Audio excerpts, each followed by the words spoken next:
Dani bunjevačke kulture održani su 30. i 31. avgusta u Bajmoku. U okviru etno festivala bunjevačkih nacionalnih jela 30 izlagača predstavilo je svoja kulinarska umeća, a posetioci su imali priliku da probaju više od 50 tradicionalnih specijaliteta.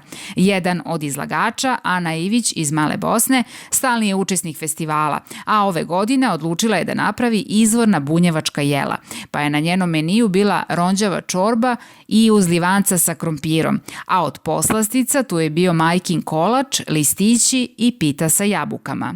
Mi se uvijek trudimo da bude što god, baš onako staro. Mogli bi mi skuvati i paprikaš, i pečenicu, i pile, ili pućku, ili patku, ili gusku, svejedno, ali mi se trudimo da bude što starije.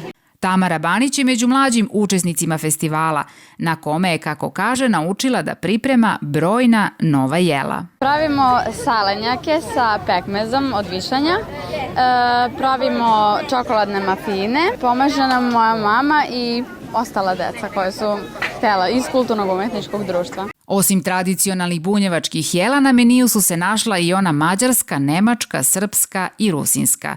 Iz ruskog Krsura došli su predstavnici udruženja Bajka, koje se predstavilo rusinskim specijalitetima i krsturskom paprikom, po kojoj je ovo mesto prepoznatljivo. Doneli smo gotove beljuše, to je tradicionalno jelo staro, znači dole je dizano testo, a od gore je sir sa pavlakom i sa jajima i to se peče.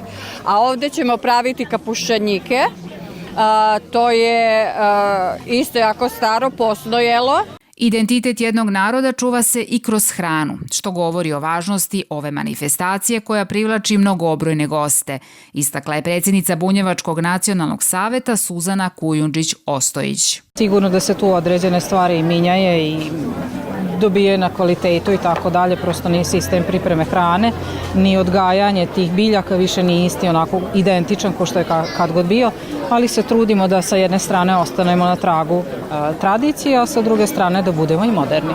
Organizator Dana bunjevačke kulture, Bunjevački kulturni centar Bajmok, također imao štand na kome se mogla probati tarana sa kobasicom. Okupljanje na manifestaciji svakog posljednjeg vikenda u avgustu postalo je svojevrsna navika mnogobrojnih posetilaca svih uzrasta, a želja organizatora je da na ovogodišnjem festivalu budu predstavljeni i stari zanati. Da festival Ila dopunimo sa starim zanatima koji su vezani za domaćinstvo. Znači sve ono što se nekad je bio potreba u jednoj kući, jednom salašu, da na taj način ovdje prikažemo zanatlije koje još danas postoje i mogu to da naprave. Dani bunjevačke kulture mogu se pohvaliti i originalnim bunjevačkim kuvarom, u kome su sakupljeni tradicionalni bunjevački recepti po kojima se pripremaju gurmanluci na festivalu bunjevačkih jela, a koji je do sada štampan u preko 11.000 primeraka.